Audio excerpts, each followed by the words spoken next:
আগামীকাল আলিপুরদুয়ারে আসছেন দেশের প্রধানমন্ত্রী নরেন্দ্র মোদী।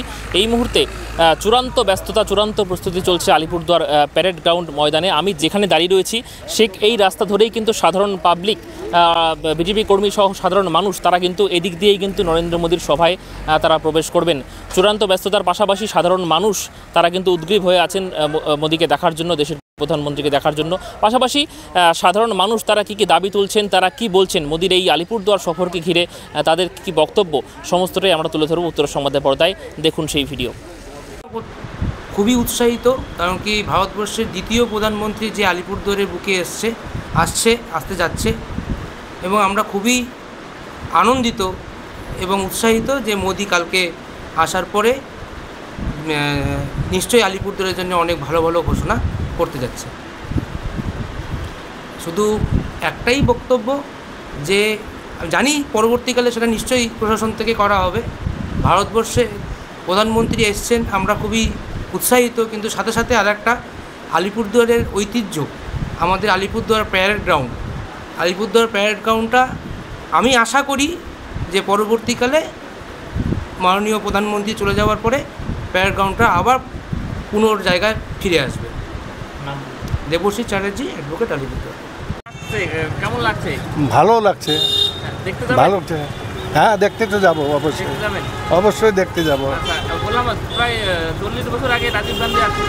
হ্যাঁ, 40 বছর আগে আসলো, এরপরে তো কোনো প্রধানমন্ত্রী আসে নাই। ভালো লাগছে? হ্যাঁ, এখন আমাদের এখন ভালো লাগছে। কি করেন? হ্যাঁ, কি করেন? আমার টোটো চালক। কি নাম? শৈলেন বর্মন।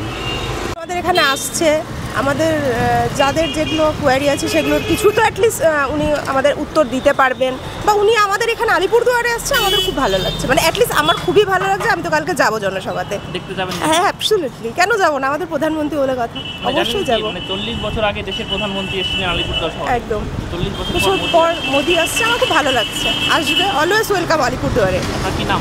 আমার নাম অঙ্কিতা সান্যাল। কি করেন? আমি অ্যাজ এ বিউটিশিয়ান। অ্যাকচুয়ালি আমরা তো এইভাবে আলিপুরদুয়ারে জন্ম হওয়ার পরে দেখি নেই কোনো প্রধানমন্ত্রী আসার। নতুন এসছে, আমাদের খুব সুস্বাগতম, উনি আসুক।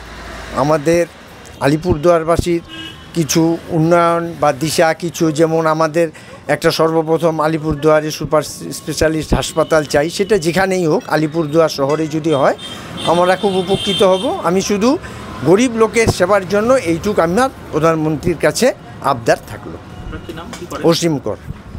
আমি চা ব্যবসায়ী। এটা তো অবশ্যই ভালো লাগছে, দেশের প্রধানমন্ত্রী আসবে আমাদের আলিপুরদুয়ার। বলতে গেলে এটা আমাদের একটা জেলাটাও একটা ছোট জেলাই, তার মধ্যে এখানে আসবে দেশের প্রধানমন্ত্রী, তো ভালো খবর।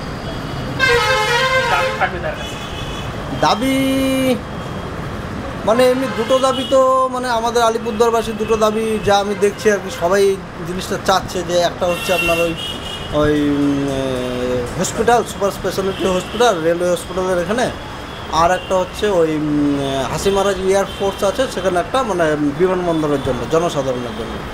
তো এই দুটো দাবি, কিন্তু আমি ব্যক্তিগতভাবে আমি যেটা মনে করি যে হসপিটালটার খুবই প্রয়োজন। একটা সুপার স্পেশালিটি যদি হসপিটালটা হয়, যদি এটা প্রধানমন্ত্রী ইসের থেকে যদি এটা করা হয়, তাহলে এটা সত্যি মানে খুবই উপকৃত হবে আলিপুরদুয়ারবাসী।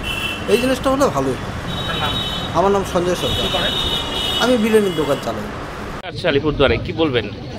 আসলে পরে তো ভালোই হতো, আর এই যে হসপিটাল যে আছে ওইটা করে দিত, আরও মানে জিনিস কি আছে, আসলে পরে তো আর মানে ভালোই করতো।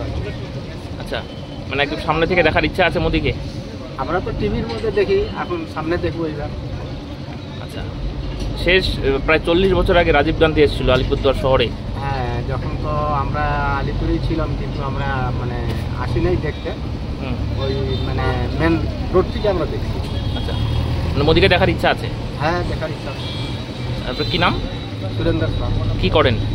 আখের রস বিক্রি করি। না, খুশি তো বলে, আপনারা আমাদের দেশের একদম প্রধানমন্ত্রী।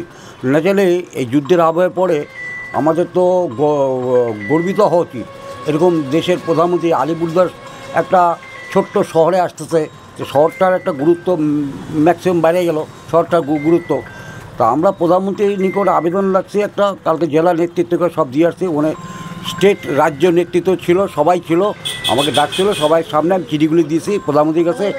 জংশনে একটা হসপিটাল হওয়ার কথা ছিল, 200 কোটি টাকা বরাদ্দ হয়েছিল আগের প্রাক্তন এমপি, জায়গাও অ্যালট হয়ে গেছে, সমস্ত ইতিহাসটা তুলে দিছি প্রধানমন্ত্রীর কাছে।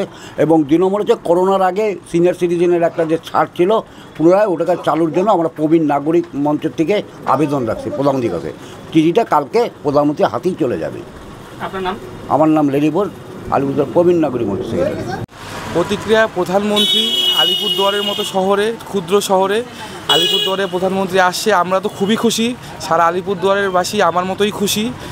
প্রধানমন্ত্রী আসুক, আলিপুরদুয়ারে উন্নতি তো করেছেনই, আরও অনেক উন্নতি হোক আলিপুরদুয়ারের।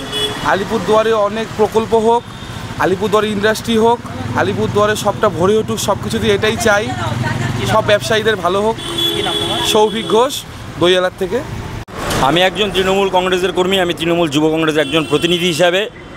তিনি খালি বিজেপির নেতা নয়, তিনি ভারতবর্ষের প্রধানমন্ত্রী। তার কাছে আমরা দাবি রাখতেই পারি একজন দেশের সাধারণ নাগরিক হিসাবে। আমরা দাবি রাখতে পারি যে আলিপুরদুয়ারে এইমসের ধাঁচে একটা হাসপাতাল, সেন্ট্রাল গভর্নমেন্টের একটা হাসপাতাল, যেটা মোদির প্রতিশ্রুতি ছিল, বিজেপির প্রতিশ্রুতি ছিল। বিজেপির এখানে আলিপুরদুয়ারে বিজেপির এমপি জিতেছে, 5-5টা বিধায়ক জিতেছে, কিন্তু বিজেপির কেন্দ্রীয় শাসিত যে সরকার, সেই কেন্দ্রীয় সরকার এখন পর্যন্ত মিথ্যা প্রতিশ্রুতি ছাড়া কিছু দেয়নি। আমরা আশা করতে পারি প্রধানমন্ত্রীর কাছে যে একটা কেন্দ্রীয় স্তরে একটা হাসপাতালের এখানে আমরা দাবি জানাচ্ছি। সরকার যেন আন্তর্জাতিক মানের একটা স্পোর্টস হাব তৈরি করে, এসব আমরা দাবি জানাচ্ছি।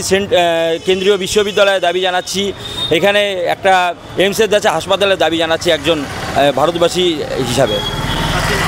আমার নাম বাবাই দত্ত রায়, সভাপতি আলিপুরদুয়ার টাউন ব্লক তৃণমূল যুব কংগ্রেস।